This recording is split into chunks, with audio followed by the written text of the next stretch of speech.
Okay, welcome to Tech Entrepreneurs Nebraska. Well, actually, this episode is 10 plus OMAPOD. Yes. So, welcome to OMAPOD. Right. This episode is actually cross-pollination. Yeah, during Omaha Startup Week, which we don't know when this will be posted, but hopefully it's soon after Omaha Startup Week, so y'all can look it up and see what you missed. Yes. Right. I'm going to race to beat you to post this Okay. online. So hopefully Friday. So Richard, take a note, send it to me first. Uh-oh. Okay.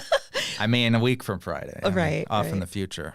Exactly. Great to be here and great to have you. Same. Yes. Same. Excited. Okay, so we're going to experiment with co-interviewing. Yes. But yeah, would you like to kick us off?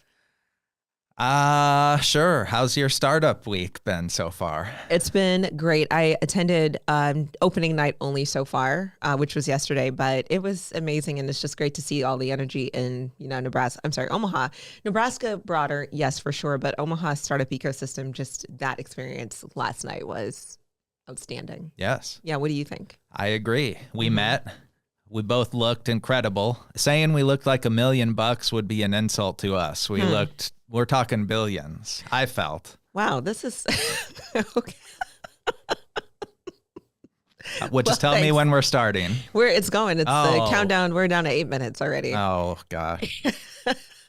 I guess I should mention on our cross-pollinated. Is that yes, it? Can I use that? I believe so. Podcast. I have no official beekeeping experience, just to establish that. Okay. This is purely startup talk. Purely startup bee. But yes, I believe cross-pollination. Right. So it's a 10-minute-ish max format on 10. I'm not sure what the OMAPOD format is, but 10 minutes max, no editing. We just chit chat and see where it goes. Hopefully it's something helpful. Usually it is, I think. I edit mine heavily, and I cut out most of the guest talking. It's really just, and I'm the only listener of it, so I don't quite get that. But I don't think that's not in the podcast manual I've found. No, it's a great concept. We love it. So how did you get started in your podcast journey? Oh, gosh. First a listener and being frustrated with the local Omaha scene and what was lacking.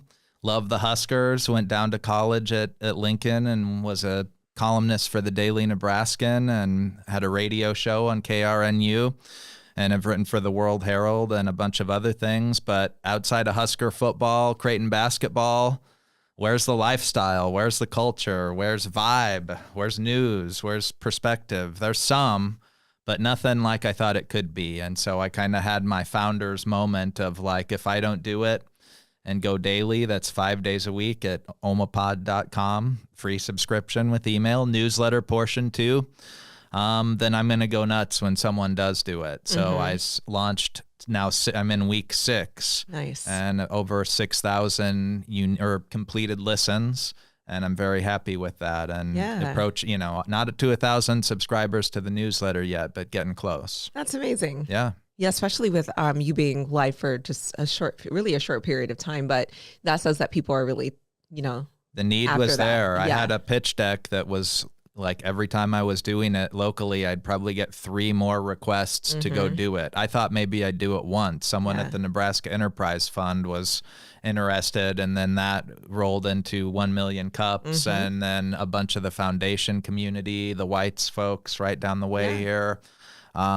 Universities and educational things, and it was going over really well. So I thought that's a good sign, and it has been. That's awesome.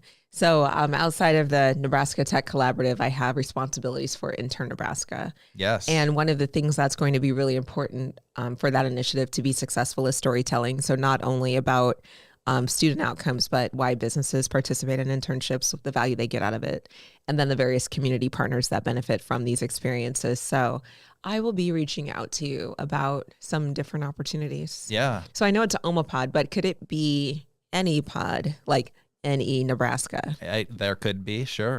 I've tried to cover the broader Lincoln. My third episode was with Dr. Sherry Vale, the Dean of the College of Journalism and Mass Communication. So awesome. Always keeping my eye on what's going on in Lincoln and love it down there. But yeah, I mean, I really respect what you're doing with that program. an internship changed my career trajectory radically. I got an internship at the Late Show with David Letterman. That's awesome. Which had 1,000 some applicants. They flew 30 people to New York City and took 15. Yeah. And that's what kind of got me in the mix on doing coastal television production for years. Yeah. So if that hadn't have happened, I mean, my cousin was living out there. That's why I was able to do it. And I got college credit. But still, I mean, financially, it was a tough, they did look after us, and you got a little under the table money, frankly. But still, it was tough. But yeah, I get that. I know an internship changed my career too. So my first one was when I was 28. Oh, wow. I got an internship on a help desk for a commodities trading company. Okay. And before that, I was like waiting tables and just doing kind of random things. I did graduate with a degree before, like several years before, but just really was kind of directionless, to be honest. And then when I entered my master's program, or like either right around the time I entered it, I was like, I really think I need some experience. Like if I'm going to, that helps, get into a full position at some point. And yeah, I was pretty old at the time, if you will, but it just really made a difference. Wise. Yes. Yeah, sure. Okay. There we go. I don't believe in old. Oh, nice. Yeah. I think, it's a mindset for sure. That's what I started saying when I got old. And right. Yeah. That's what we do. Before I was like, forget old people. What do they know? Now I'm like, they're some of the wisest people alive. We're so wise.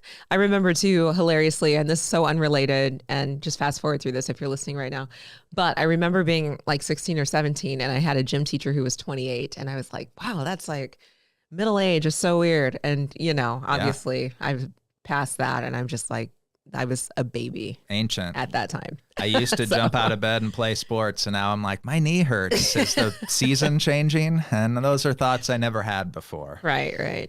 So what's your vision for this? Well, I mean, you said OMAPOD. I'm world domination and nothing less. I want people outside of Omaha to be so enthralled by my content that it takes over the world, and I start topping Rogan and everyone on the Apple podcast charts. Love it. Over 16 countries I have a completed listen in. I'm proud of that. Ireland, there's 2. So someone in Ireland listened twice, possibly a family member. But in all seriousness, which I'm serious about that too, but also, I want to make an impact on the scene, and I want to compel change, and I want to compel an emotion of some sort. I want them to be funny some days, but I try to make it a little different every day. And I think that's the key, like what a newspaper column used to be. And again, like we're kind of lacking in that, what the World Herald would do with like living section type of stuff, human interest things. Does it provoke outrage? Does it provoke a laugh? Does it provoke a thought? I have not posted one that I'm proud to say, I have not posted one that hasn't had at least something that I don't think has been heard locally, or someone that maybe people were familiar with sharing something that their assistant was like, I've never heard him say that. Or them being like, I've never told that story. Every single one so far. Yeah. And that's, again, in week 6 now with 5 days a week. I can't do the math. I'm not that smart, but it's over 20. Yeah. So I'm proud of that. That's amazing. How about you? What's your goal ultimately? Ultimately, I want to make apprenticeships a well-known and accepted pathway into employment. Yeah. So we have a lot of people in our state, Nebraska, who, for whatever reason, maybe didn't get a chance to complete college, or maybe did complete college with a degree, and then they get into the workforce and they're like, wow, this is not, what I thought it would be.